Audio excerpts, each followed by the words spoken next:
به نام خدا با جلسه هفتم آموزش زبان و خط زبان فارسی در خدمتتون هستیم.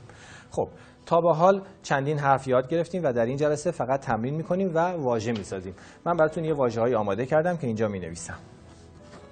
کودک، این رو به این شکل هم میتونم بنویسم. کودک. مو، میم رو اینجوری هم میتونیم بنویسیم یا اینجوری، فرقی نداره، هر طوری که شما دوست دارید. مو. مار، ماست. این چی بود؟ 2 تا نقطه. امروز، روزنامه. توت،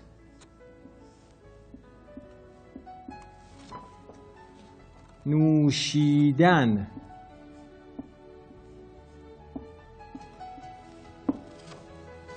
نوشابه. میتونم این ستا رو پاک کنم و به جاش یه دایره بذارم. نوشابه. شور، دوباره اینها رو پاک میکنم و یه دایره میذارم. رستوران. خوب به دست من دقت کنید. سوت. حالا اگر بالای همین 3 تا نقطه بذارم تبدیل میشه به شوت.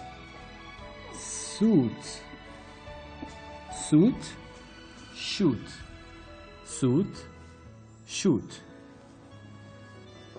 روستا. نوشت. این چیه؟ 3 تا نقطه است. نوشت. تاکسی. تاکسی.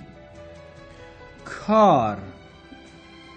این شکل دیگه ای از که هست که وقتی متصل میشه اینطور نوشته میشه. یعنی ببینید هم میتونه اینجوری باشه، هم میتونه این شکلی باشه، فرقی نمیکنه، هر دوی اینها کار هست. ولی چون شما در ابتدای کار هستید به همین صورت بنویسید کار. یه بار براتون میخونم. امروز، روزنامه. توت، نوشتن. نوشیدن، نوشابه. شور، رستوران. شوت، سوت. روستا، نوشت. تاکسی، کار. تمرین کنید و واژه‌های جدید بسازید. تا جلسه آینده، خداحافظتون.